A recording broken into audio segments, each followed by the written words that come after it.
What's going on, everybody, and welcome back. Today I wanted to show you guys an easy build that you can use to get a top score in the salt mines for the call to arms points. That way you can get your hands on this helmet. We all know that the helmet is extremely sought after, but I wanted to show you guys the build that we're using, as well as the modifiers that I'm using to get the highest score possible so you too can jump into the salt mines with ease and get as many points as you possibly can. So let's break down this build really quickly. The weapons aren't as important. We do want to be on Solar Titan with Hammer of Soul and specifically Throwing Hammer. Reason being is your melee is going to do a ton of damage, kill pretty much every single enemy that you go up against, as well as help you bypass the boss's shields. Then we're going to use Healing Grenade to give ourselves some restoration because we are going to be running Extinction, so we don't want to die, and this will help us in a pinch. Then there's Roaring Flames. So final blows with solar abilities or ignitions will increase that damage, stacking up to 3 times. Then Soul Invictus. So solar ability final blows, Hammer of Soul, when defeating Scorch target will create those sunspots, and when we're in a sunspot, they can apply Scorch, which then can help trigger ignitions. It can stun unstoppable champions, so you don't need to run anything specifically to stun unstoppables because this build alone can do it. Now for the fragments, we're going with Ember of Solace. So Radiant and Restoration have increased duration. Then Ember of Torches or powered melees will make us Radiant. Then there's Ember of Ashes, so we apply more Scorch stacks to targets. Really, that's just for the sunspots. It doesn't come into play a ton, but it is helpful. Then there's Ember of Empyrean, so solar weapon or ability final blows will extend the duration of Restoration or Radiant, meaning you don't need to use a weapon by any means. Feel free to use a solar weapon if you want to, but our melee is going to be doing a ton of heavy lifting here. Now, reason we are using a triple bow loadout is because it does net us the highest score possible with the modifiers that we have. I would recommend, if you have a solar bow like the Priasonex, then you could run something like Leviathan's Breath for just damage or unstoppables. If you want to go that route, easily can recommend that one. But if you're like me and never saved Priasonex, we're going with Trinity Ghoul. This is just to help kill a bunch of adds at once because you get one kill with it, and then you'll have the split electron as well as the lightning rod proc. So your precision kills will grant that chain lightning shot, which is just, you shoot it on the ground and it can kill a bunch of enemies with ease. But the main bread and butter, of course, with our melee is going to be Worm God Caress. This has Burning Fist, which states defeating a target with a melee or a finisher will grant us escalating melee damage. It does decay over time, but the higher levels of Burning Fist will grant increased weapon damage, which is kind of helpful if you're using, Trinity Ghoul as your primary to kill a bunch of the mini adds. But this thing just makes your melee actually insane. Now, for the artifact mods that we're going with, the main ones we're really using is Shield Crush. Since we're going to be Radiant all of the time, we want to make sure our grenade recharges faster. Then we're using Argent Quiver, so reloading a bow consumes 1 stack of armor charges, which grants increased damage and reload speed for the next 3 shots. We're also using Semi-Auto Striker, so while we get rapid precision shots with a bow, it will generate an armor charge, which just cycles back into the quiver. Next up, we're using Elemental Coalescence, so defeating a target can create a sunspot, or not a sunspot, a fire sprite, which then can grant us grenade energy. Those are really the main ones that we're using. Then there's also Light Forged Lead if you're using a kinetic bow, like I am. Kinetic weapons gain increased ammo generation, and collecting an orb of power does increase the benefits for a short duration. If you're using something like a heavy bow, we're tossing on Submersion just to have a 3rd bow there, and we'll get into the whole modifiers here in a second. Now for the armor mods that we're opting to go with is I want my super fast and as quick as possible. So we're tossing on 2 hands-on mods as well as a kinetic siphon. So rapid kinetic final blows will grant us an orb of power, but then our melee kills will generate extra super energy. Then we want our melee to be, as high as possible. I'm trying to go for at least 100 just so it recharges faster.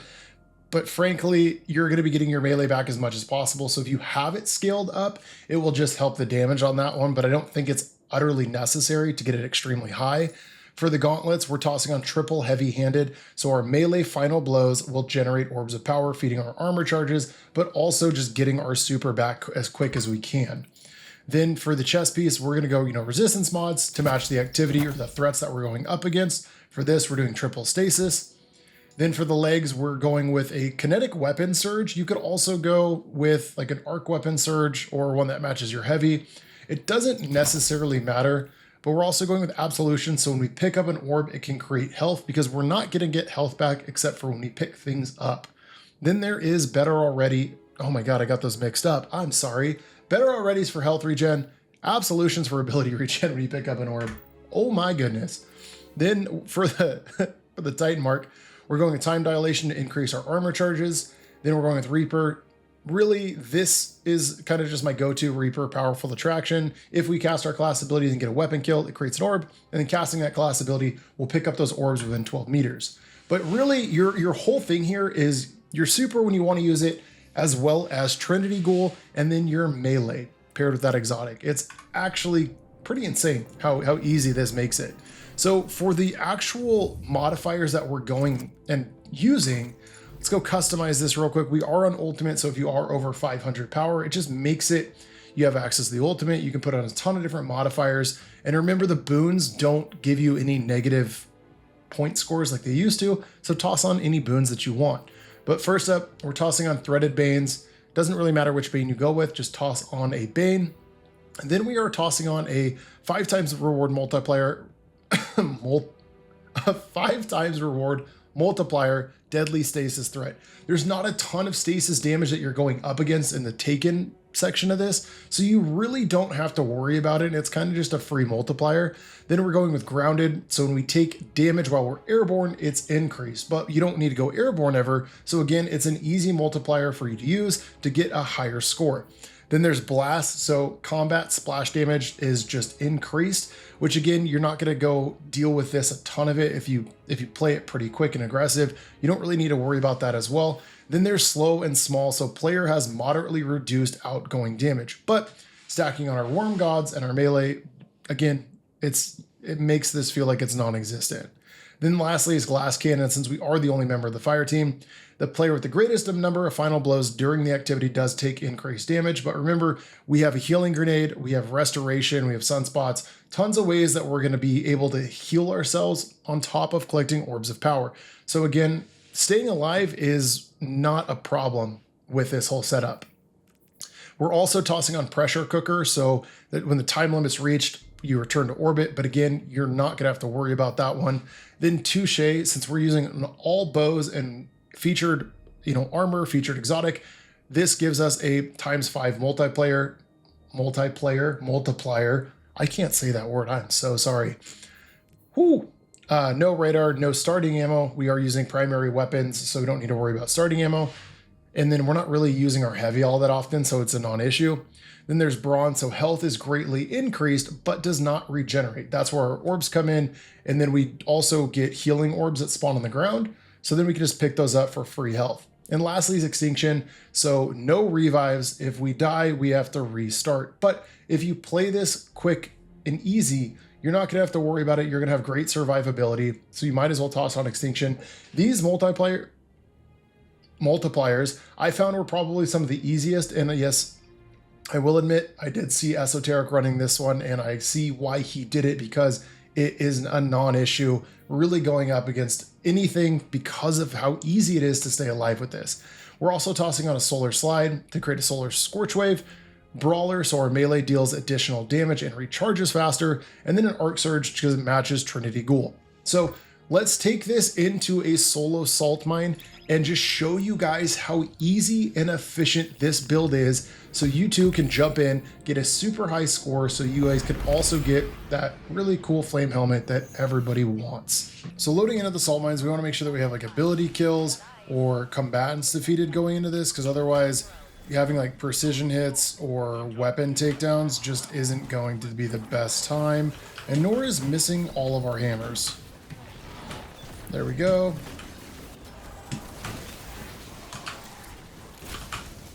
There's a little bit of a kill, so we're gonna go and kill this Unstoppable really quickly. Try to get our Burning Fist stacks up as high as possible to make sure it's just easier. It's a little hectic if you do run in like this, but that's completely okay. Your survivability is extremely, extremely easy. Okay.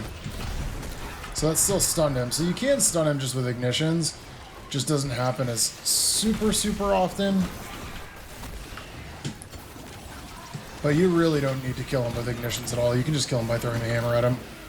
Okay, now that we can go forward, once that little gray square appears. This is what takes the longest, is having this thing to despawn. Hopefully, we can actually get a high value target here to bump up our score. Because if we're able to get a high value target, that's just going to make our run have a lot more potential to have the highest score possible.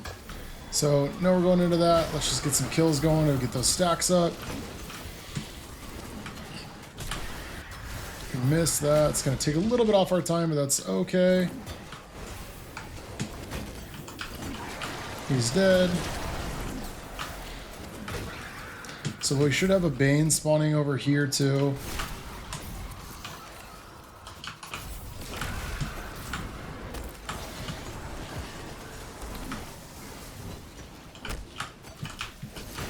Kills the Bane, makes that easy. Oh, there's two Banes. Okay. There's our next one.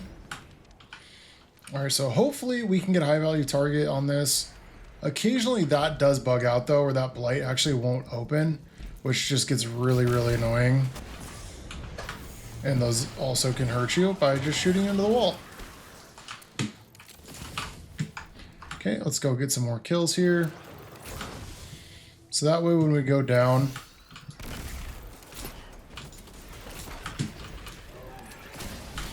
when we get to this part right here, I just like shooting the ground because it will take care of some of those thrall if you can actually manage to hit them.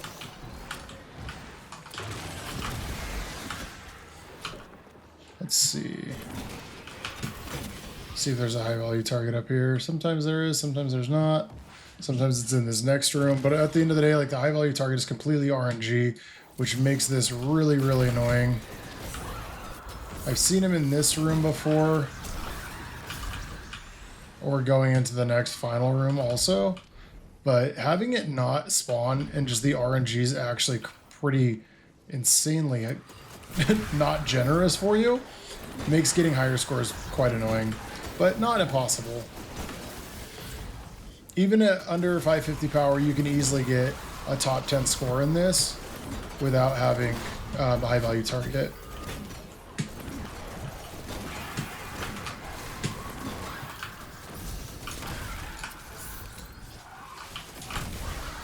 So that's where our bow is going to come in handy, is just by getting kills that are a little further away. Or we don't even mess with your hammer like me. Let's get this guy really quickly. Perfect.